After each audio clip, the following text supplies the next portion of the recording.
Communism kills. This is something that many modern-day communists will attempt to gloss over when you bring up the millions of deaths associated with the implementation of its policies.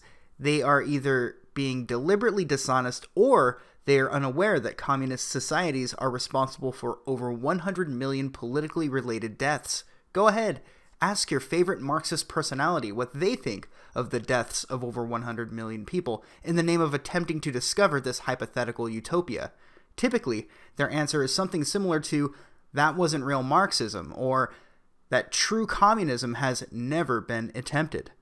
They say, well, that wasn't real Marxism. It's like, okay, well, how many countries do you need to disprove your thesis? How many millions of people have to die before you might admit that you're wrong? Well, obviously more than 100 million, because that's the approximate total. That's probably an underestimate, but we'll be conservative, because adding another 10 million doesn't really make that much difference. And then when the Marxists say, well, that wasn't real Marxism, what it really means, and I've thought about this for a long time, it's the most arrogant possible statement anyone could ever make. It means, if I would have been in Stalin's position, I would have ushered in the damn utopia instead of the genocidal massacres, because I understand the doctrine of Marxism and everything about me is good. It's like, well, think again, sunshine. You don't understand it. You don't understand it.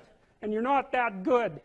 And if the power was in your hands, assuming you had the competence, which you don't, you wouldn't have done any better. And even if you had, there would have been someone else waiting right behind you to shoot you the first time you actually tried to do anything good.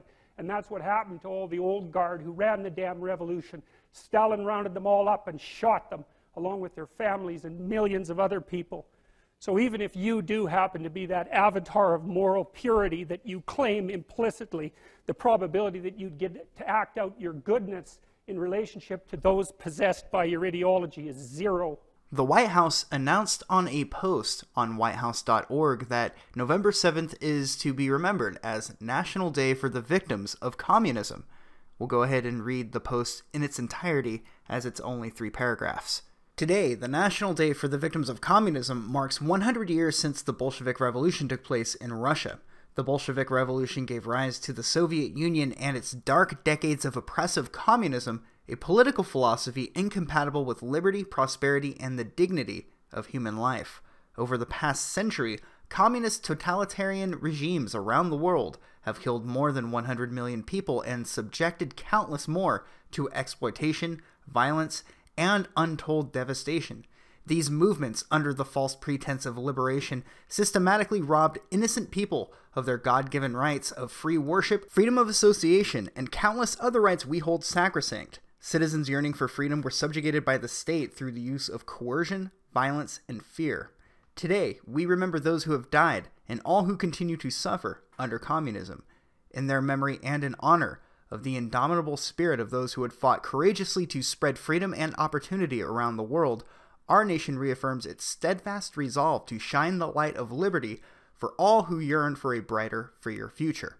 In Marxist collectives, people spend their time fiddling with things and not innovating or creating anything useful. It seems that those who want to live in their own trash and avoid places where the law is enforced have difficulty starting a meaningful society under these parameters. Marxism and communism, by extension, are ideologies that do not provide meaningful benefits to their people. Instead, under the guise of being for the people, the state creates a society of morally broken and politically misinformed cannon fodder. My name is Aaron, and I live in Slab City, California. Came out for this one event and fell for the place, and I stayed. I guess just the freedom. Give artists a place to have the freedom to do art as they see fit. I have a bright idea for one of these champagne socialists with millions of dollars out there. Buy a couple of junkyards and just send all of your communist friends there, and they can build all of the art they ever imagined. It seems to be a win-win for everybody.